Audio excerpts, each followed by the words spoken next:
Hello everybody and अस्सलाम वालेकुम। कैसे हैं आप लोग and welcome back to my channel. I know आप सब लोग अपने अपने घरों में खुश होंगे और आबाद होंगे। तो जी जनाब, मैं एक दफ़ा फिर से अपनी एक नई वीडियो एक नए टॉपिक पे लेके आ गई हूँ। तो जैसा कि आपको नज़र आ रहा है, तो जी आज मेरी video newly moms and babies के बारे में है। तो वीडियो देखने से पहले मेरे चैनल को सब्सक्राइब कर दें एंड आप मुझे इंस्टाग्राम पे भी फॉलो कर सकते हैं। तो चलिए सबसे पहले तो मैं न्यूली मॉम्स को बहुत ज़्यादा मुबारक देना चाहूँगी एंड जो कंसीव कर रही हैं उनके लिए बहुत ज़्यादा गुड विशेस कि वो दुनिया का सबसे बेहतरीन, अल्लाह का सबसे बेहतरीन तोहफ़ा उनके पास आ रहा है या आ चुका है। तो इसके लिए वो बहुत ज़्यादा खुश हूँ और अपनी ज़िंदगी के लिए बहुत ज़्यादा ब्लेस्ड फील करना चाहिए कि उनके पास से एक बहुत ही बेहतरीन नेमत के तौर पे अल्लाह ताला ने एक बहुत ही बेस्ट चीज़ दी है, औलाद। तो हमें अपने बच्चों के लिए केयर कैसे करनी है और क्या देना है और क्या नहीं देना है, इसके ऊपर मैं आज आपको डिटेल से बताने वाली हूँ कि मैंने जो एक्सपीरियंस लिया अपना, वो आपके साथ एक्चुअली शेयर करूँगी। कब किस डॉक्टर ने मुझे क्या सजेस्ट किया वो सब बताने वाली हूँ। चलिए स्टार्ट करते हैं अपनी वीडियो। सबसे पहले बात कर लेते हैं फीडर्स के बारे में। तो फीडर्स कैसे लेने चाहिए, ये एक बहुत ही सिली क्वेश्चन लग रहा होगा आप सबको, लेकिन मुझे जो एक्सपीरियंस हुआ है वो मैं आपसे शेयर करने जा रही हूँ। हाँ, मैंने यहाँ डिफरेंट किस्म के फीडर्स लिए हैं ताकि आपको अच्छे से समझा सकूँ, ताकि आपको अच्छे से मैं बता सकूँ कि एक्चुअली क्या इसका है, इशू क्या होता है फीडर्स के साथ।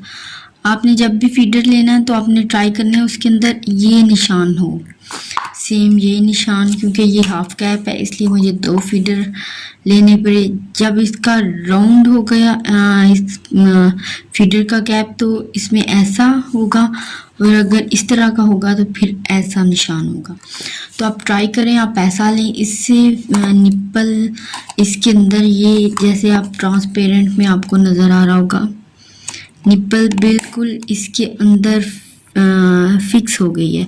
इसे मिल्क या कुछ भी लिक्विड हम बच्चे को दे रहे हैं तो बिल्कुल भी नहीं गिरता। और अगेन ये मेरे पास जो दूसरा फीडर है इसमें कुछ भी नहीं है। तो इसमें मैंने जो नोटिस किया, जो भी डालो मिल्क वगैरह वो बहुत ज़्यादा मैस क्रिएट कर देता है। तो आप ट्राई कीजिएगा कि ऐसा निशान हो और आप वही फीडर परचेज करें। महंगे सस्ते का कोई इशू नहीं है। अगर आपको जो है, अगर आप अच्छा महंगा फीडर अफोर्ड कर सकते हैं तो तब वो ले लें।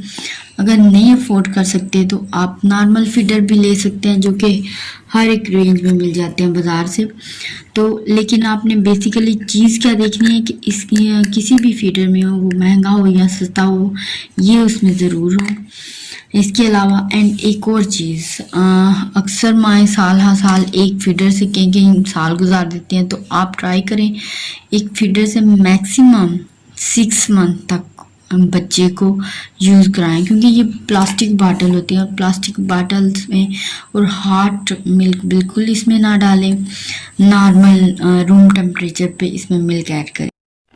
बच्चे के पैदा होने के बाद फीडर का मसला तो हल हो गया। इसके बाद जो चीज़ आती है वो है मिल्क, कि हमें ज़ाहिर सी बात है, अब बच्चे जब पैदा होता है वो मदर फीड के अलावा उसे हम साथ में ये दूसरा डॉक्टर से कंसीडर करके जो कि बच्चे को सूट करे वो मिल्क देते हैं। क्योंकि मैंने अपने बच्चों को ये स्टार्ट करवाया तो मैं इसी के ऊपर बात करूँगी। ये ऊपर भी जैसा कि आपको नज़र आ रहा है, ये 0 से 6 माह तक के बच्चों के लिए। तो आपने ट्राई करना है कि आपका बच्चा जब तक ये ले सकता है, जैसे ही आप उसे सॉलिड की तरफ लेके आएंगे तो आपने अपने मिल्क लैक्टोजिन का नंबर चेंज कर देना, आपने 2 पे स्विच कर जाना है, आपने इस पे नहीं रहना। जैसे ही आप उसे सॉलिड की तरफ लेके आएंगे, आप थोड़ा सा सेमी सॉलिड स्टार्ट करवा रही हैं आप, 3 आफ्टर 3 4 या जिस एज में भी उसे करवाएंगी, तो आपने इस नंबर से दूसरे नंबर पे स्विच कर जाना है। तो ये जहन में रखना है। तो ये इसके साथ साथ आप उसे समटाइम्स काऊ का मिल्क दे लें, क्योंकि मुझे तो सबसे बेस्ट लगता है कि आप ट्राई करें कि एटलीस्ट आप बच्चे को 2 मंथ दें। इसके साथ आप थोड़ा थोड़ा सा 2 मंथ के बाद बिल्कुल 1 ounce दे दिया दिन में। थोड़ी सी मैंने जो किया था वो मैं आपके साथ शेयर करूंगी। मैंने 2 मंथ के बाद, अभी रिसेंटली मेरी 6 मंथ की बेटी है, तो मैंने उसे 2 मंथ के बाद दिन में 1 ounce इलायची और सौंफ डाल के मैंने काऊ का मिल्क बॉईल कर लेती थी। उसमें थोड़ा सा वाटर, अगर 1 गिलास मिल्क है तो मैं उसमें हाफ ग्लास वाटर डाल के तो उसे बॉईल कर लिया, सौंफ इलायची डाल के, और वो उसे 1 ounce दे दिया। फिर नेक्स्ट डे थोड़ा सा ज़्यादा कर लिया, फिर इस तरह फिर 2 टाइम कर लिया। इस तरह स्लोली ग्रेजुअली मैंने उसके, और वो सूट कर गया, क्योंकि वो ज़्यादा बेहतर। बात आती है कि फीडर और मिल्क के बाद सबसे मेन चीज़ उसके बाद जो बच्चे की होती है वैक्सीनेशन। तो जैसे ही हम वैक्सीनेशन बच्चे की करवाती हैं तो उसे टेम्परेचर आ जाता है, जो कि एक कॉमन सी बात है। मोस्टली आई थिंक 50% बच्चों को टेम्परेचर ज़रूर होता है, लेकिन 50% बच्चों को अगर नहीं होता, लेकिन वो बहुत ज़्यादा स्लो से बहुत वीकनेस उन्हें फील होती है। वहाँ तो हमें बच्चे को फ़ौरन घर आते 1 स्पून का, 1 टेबल स्पून का 1/3 देना है आपने, बहुत थोड़ा सा उसे देना है आपने। ये दे दें आते ही। देते हैं विटामिन डी की। विटामिन डी जब हम बच्चा पैदा होता है तो उसका जो फर्स्ट चेकअप होता है, तब डॉक्टर रिकमेंड करते हैं कि आप बच्चे को विटामिन डी के ड्रॉप्स दें। लेकिन मैंने देखा है कि बहुत ज़्यादा लोग परचेज ही नहीं करते, देना तो दूर की बात। तो मैंने अपने बच्चों को ये तकरीबन 3 से 4 ईयर तक दिया है। मेरा बेटा 4 ईयर का होने वाला है, 3 ईयर का है, तो मैं उसको भी देती हूँ, एंड अपनी बेटी को भी डे 1 से दे रही हूँ। डे 1 तो नहीं आप कह सकते, से दे रही हूँ। तो आप ये ज़रूर दें, ये बच्चों के लिए बहुत ज़्यादा नेसेसरी है। उनकी बोन, उनकी इम्यूनिटी, उनकी डाइजेशन, सब, उनकी हेल्थ, उनके ब्रेन, इन सब के लिए ये बहुत ज़्यादा। आप डॉक्टर से कंसल्ट करके किसी भी अच्छे ब्रांड के आप विटामिन डी के ड्रॉप्स ले सकती हैं, और सुबह शाम उसे 2-2 ड्रॉप्स दें। ड्रॉप्स हैं, लेकिन इसमें आपको सिरप भी मिल सकता है, आप वो भी ले सकते हैं। अगर बच्चा बड़ा है तो उसके लिए वो ले लें, लेकिन ये बच्चे के लिए बहुत ज़्यादा बेनिफिशियल है।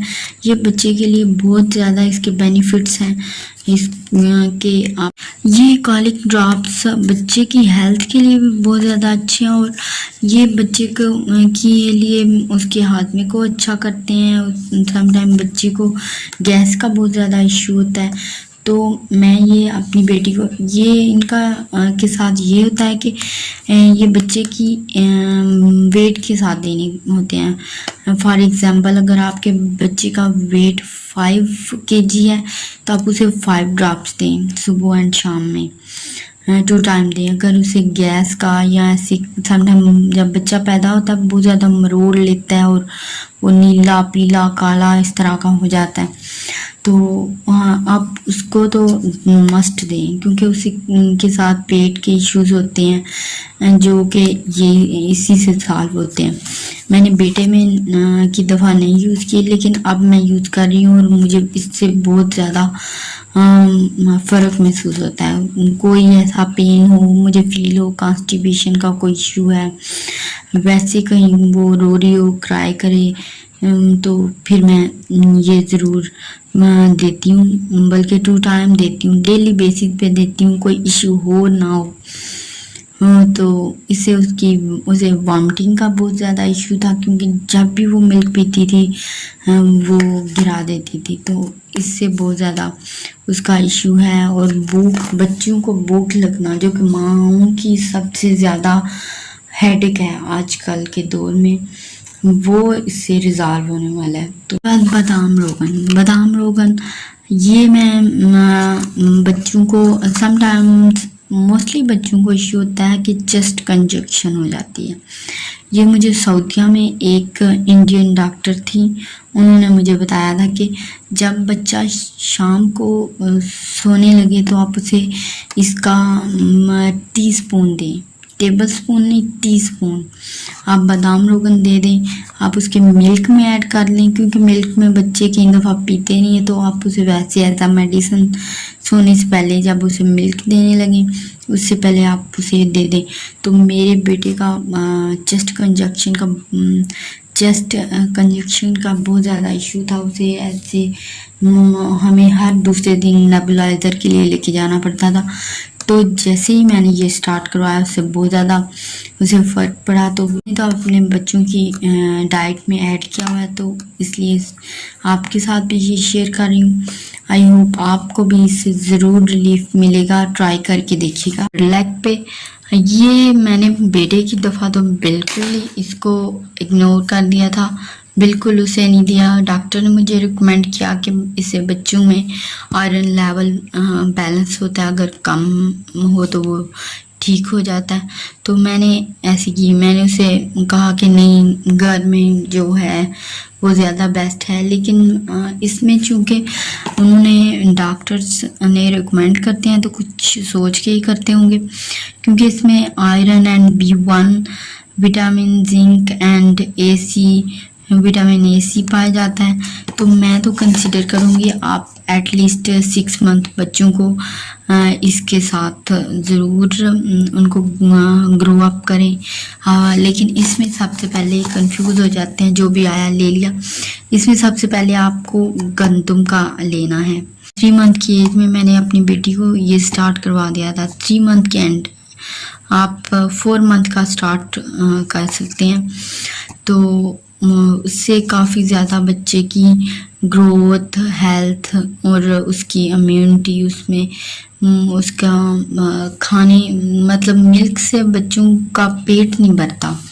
तो इसे थोड़ा थोड़ा आप ज़रूरी नहीं उसे इतना बड़ा बाउल फुल करके खिलाएं। आप 1 स्पून थोड़ा सा लिक्विडी कंसिस्टेंसी में बना के फीडर में दे सकते हैं। तो इस तरह करके आप ये सबसे पहले राइस एंड गंदम का यूज़ करें, क्योंकि मैंने सबसे पहले गंदम का यूज़ किया, देन मैं राइस पे मैंने स्विच किया, और अब मैं जब वो 6 मंथ में आ गई है तो अब मैं ये एप्पल वाला स्टार्ट करवा रही हूँ। उसे अभी करवाया नहीं, अभी नेक्स्ट करवाऊँगी। तो सबसे पहले अगर आपके बच्चा ज़्यादा वीक है तो आप उसे ये और ये अल्टरनेटिव डेज पे दे सकते हैं, आगे पीछे। ज़रूर नहीं गंदम लाई है तो गंदम ही खिलानी है बस, नहीं उसे आप अल्टरनेटिव कभी चावल दे दिया, क्योंकि बच्चे के टेस्ट बर्ड्स बनते हैं, उसे यूज्ड होता है कभी ये कभी वो, इस तरह। जब बच्चा आपका कुछ आप खाएं, जैसे आप आमलेट खा रही हैं तो आप बच्चे को थोड़ा सा वो चिखा दें, आप कुछ पी रही हैं जूसेस वगैरह तो आप वो चिखा दें। ये नहीं बच्चे को ये नहीं खिलाना, वो नहीं, ये वो करने के चक्कर में बच्चा के साथ आप बहुत बड़ा जुल्म कर रही होती हैं, और बच्चे का स्टमक जो होता है वो यूज्ड हो जाता है कि हमने ये नहीं खाना वो नहीं खाना। तो अब जैसे जैसे उसे यूज्ड टू करवाएंगे आप उसका स्टमक वैसे यूज्ड टू होता जाएगा। ये कुछ नहीं होता कि इस एज में करवाना है, अभी छोटा है ये नहीं खिलाना वो नहीं खिलाना ना, आपको जो दिल में आए वो खिलाएं। लेकिन वो थोड़ा सा होता है कि आपको थोड़ी सी केयर के साथ, ये नहीं कि आप उसे बाउल भर भर के खिला रही हैं। आप थोड़ा सा चखा दें, जिसे चटाना कहते हैं, आप चटा दें, जैसे आपकी याक हो गई वो चटा दी, इस तरह करके बहुत ही कम। न्यूली मॉम्स की लाइफ का सबसे एक अहम पार्ट ये बॉटल भी है। तो आप ट्राई करें कि एक बॉटल ले लें, अगर आप अफोर्ड कर सकते हैं तो आप इलेक्ट्रिक केटल भी रख सकते हैं, क्योंकि एक बीइंग अ मदर सुबह शाम ना नींद पूरी होती है ना बंदा खुद से एक्टिव होता है, तो बच्चे को गया गर्म किया लाया। फिर इलेक्ट्रिक केटल का भी ये इशू है कि आप उसमें गर्म कर सकते हैं, तो आप उठेंगे, गर्म करेंगे। इसका ये है कि आप ना, एक तो ये अफोर्डेबल प्राइस में होती है, बहुत ज़्यादा आपको 500 तक मिल जाती है, इससे भी लो भी प्राइसेस हैं, तो आप ले लें। इसका ये है कि आप रात बहुत इजीली आप नींद ले सकते हैं, क्योंकि जब मदर हेल्दी होगी तो ऑटोमेटिकली बेबी को ऊपर भी फोकस करेगी, उसकी फूड सब कुछ उसका मेंटेन करने में। तो आप इसे रात का तो टाइम बहुत इजीली गुजर जाता है। ऑल्दो कि आप इलेक्ट्रिक केटल ले सकते हैं, लेकिन आप इसमें बच्चे के लिए कुछ भी अगर बाहर जा रहे हैं, डॉक्टर के पास विज़िट करने जा रहे हैं, तो इसमें काफ़ी स्पेस होती है, और ये आप ऑन ऑफ करके आप इसे यूज़ कर सकते हैं। और इसमें स्पेस भी इतनी होती है कि आपका 1 नाइट इजीली एक रात गुजर सकती है, और बच्चे का दूध ठंडा नहीं होता। मोस्टली सर्दियों में जो होता है वो आपके बहुत सारे इश्यूज सॉल्व करने वाली है। ये देख सकते हैं आप, इसमें काफ़ी स्पेस है।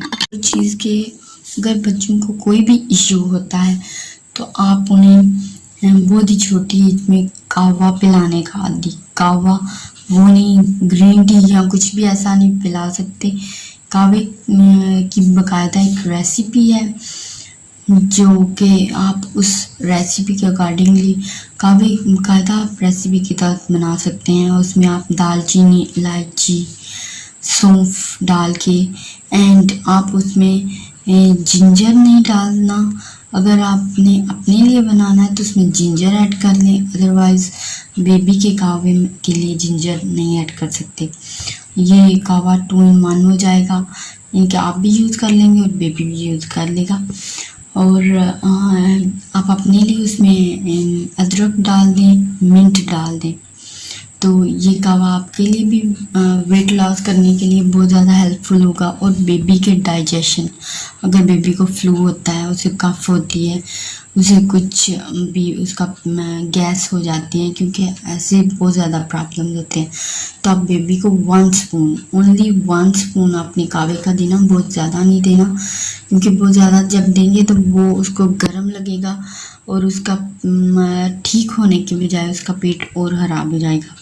अब 1 स्पून, अगर आपको फील हो रहा है आपके बेबी को कफ या कुछ ऐसा चेस्ट कंजक्शन का इशू है, क्योंकि मेरे बच्चों के साथ ऐसे इश्यूज रहे हैं, तो मुझे इस तरह का यूज्ड हूँ, क्योंकि ये कहवा से भी बहुत ज़्यादा रिलीफ होता है।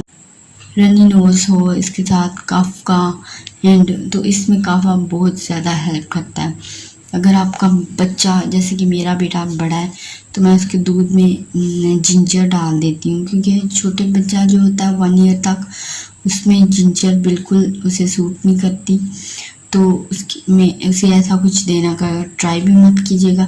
तो उसे मैं इलायची, सौंफ एंड जिंजर के साथ उसका मिल्क बॉयल करती हूँ और वो देती हूँ, उससे बहुत ज़्यादा रिलीफ मिलता है। बात कर लेते हैं इस थर्मामीटर की। बच्चों की माओं को खास तौर पे जिनके न्यूबॉर्न बेबी हैं या उससे बड़े हैं, तो इस तरह के थर्मामीटर आपको डिजिटल ज़रूर रखने चाहिए, क्योंकि समटाइम्स हमें फील होता है बच्चे को बुखार है, तो हम इससे बहुत इजीली हम इसकी टेम्परेचर रीडिंग ले सकते हैं, क्योंकि दूसरा टेम्परेचर जो होता है उससे हमें समटाइम्स बहुत ज़्यादा लोगों को इश्यूज होते हैं और नहीं समझ आती उसके साथ, और बहुत थिन लाइन होती हैं। तो आप ट्राई करें, अगर आपको इजी है आप उससे चेक कर सकते हैं, तो आप थर्मामीटर रख सकते हैं दूसरा, लेकिन जिनको नहीं है वो ज़रूर इस तरह के थर्मामीटर रखें। तो न्यूली माम के लिए मैं इस चीज़ को भी कंसीडर करूँगी, क्योंकि मैंने समटाइम्स बहुत ज़्यादा पैनिक मैं हो जाती हूँ बेबी को लेके, अगर कभी उनको बुखार हो जाए तो मेरी तो जान पे बनाती है, तो इसलिए मैंने तो इसको अपने घर में एक समझ लिया हिस्सा। वैसे तो अल्लाह ताला सबके बच्चों को अपनी हिफ्ज़-ओ-मान में रखे और कभी भी कुछ ना हो किसी के बच्चों को। आमीन सुम्मा आमीन। तो जी ये थी मेरी छोटी सी वीडियो इन प्रिकॉशंस पे जो हम बच्चों के लिए ले सकते हैं और क्या क्या हमें हमारे पास होना चाहिए। तो नेक्स्ट वीडियो तक के लिए बाय बाय।